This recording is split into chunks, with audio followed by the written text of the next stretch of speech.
Born in 1926. 26 in spring. Spring of 1926. And your first record was, Down flat on the hog. and let's see, what was on the other side of that? Birmingham town. Birmingham Town. Birmingham town. Well, there was another one, Birmingham Rag, wasn't it? Mexican rag. Yeah, I have that Mexican Rag, and it has Alto Waltz on the other side. Alto Waltz. Now, right.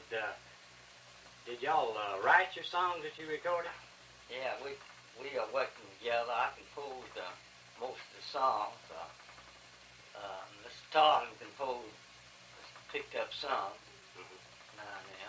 I've heard that y'all wrote Columbus Stockade Blues. I wrote the Columbus Stockade Blues for Well Seen, Mr. Tartan, before we ever come to Columbus. Well, I wondered if you and Jimmy Tartan were grew up together, or if y'all just met and started playing together, or how'd that come about? I met Mr. Tartan long about, I say 29. About 29. I met him in Fing City, and I was living in Fing City at that time, and then I moved. He moved over here, and then I moved over here, and I first met him. I didn't play with him, then I met him then again in Columbus, and he challenged me for a partner to play with him. So I taken his off and taken him up, and so we played together along, and then finally, I played mostly by myself, and I'd leave here and travel all around. I'd go in town to town around. I played the Florida Boom, the town of the Florida Boom, and I played the traffic. I played it by myself, and while I was playing the Florida Boom down there, everybody down there, I composed this song called Down Florida on the Hog. Well, I studied it up and figured it up, and I come back to Columbus. And so when I made this song, Down Florida on the Hog, well, everybody, there was a kick in it. The people couldn't understand it. Well, exactly till they figured it out about the kick being in there, and it was everybody got on the hog before they left there when the Florida Boom was booming. A lot of people went down there and invested their money here and yonder in land and such as that. Some of them made good, some didn't, some got stuck. So there, I composed a song in, as I was telling you, Down Florida on the Hog. So I was playing down there, and it was a record man come up before me and told me he was going to turn me in, and he was a record agent. And I said, all right. And he asked me where he'd find me at, and I told him in Columbus. I live in Columbus, Georgia. I was going back to Columbus. So I come back to Columbus, and it wasn't long after then, but I happened not to be at home when the news got out down there to Mr. White's music store. Mr. Tartan found out about it, and this man was hunting me, so he had been playing with me some, me and him together. I was over here between here and Macon in Butler, Georgia. And so he come over there, and he just about blew out a wind when he got to me. And he was hunting me over there, and he found me, and he told me he had a job for us. The record man was in Columbus hunting me, and got hold of him, and he wanted me to make some records with him. So I come on back to Columbus and reported at White's, and so they sent for us to Atlanta. So there was a fellow went with us up there, the name of White. Won't call his name because he might not like for me to say just who he was, but he was a good fellow, all right, a good musician. Well, anyhow, we got to Atlanta, and we recorded, and I recorded this song, I tell you, Down Florida on the Hog, Birmingham town.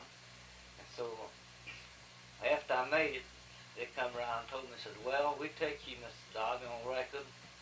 Says, which one of these fellows plays with you the most? I said, well, Mr. Tartan plays with me the most.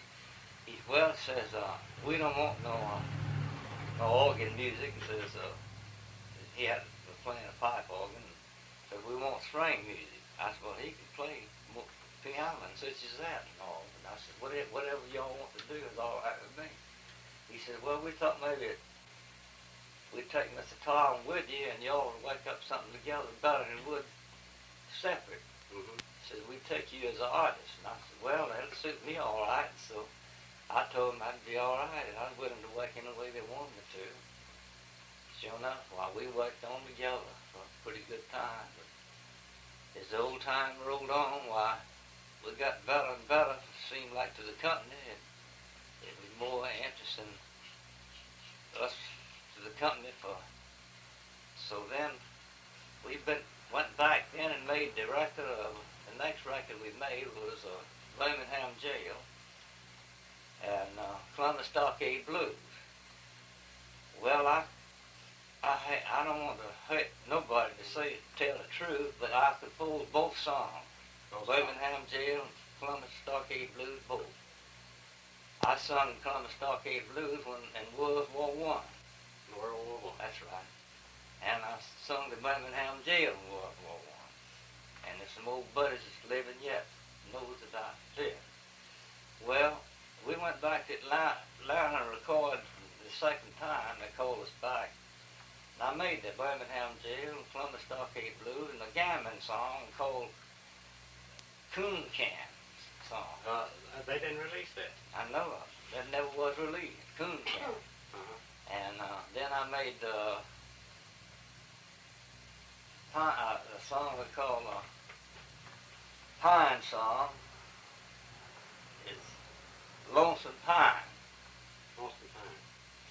Yeah, I made the Lonesome Pine song on the other side of it. And so after I made these two records, I made two the second time. The manager, we pleaded for more money, and he didn't want to give it to us, and so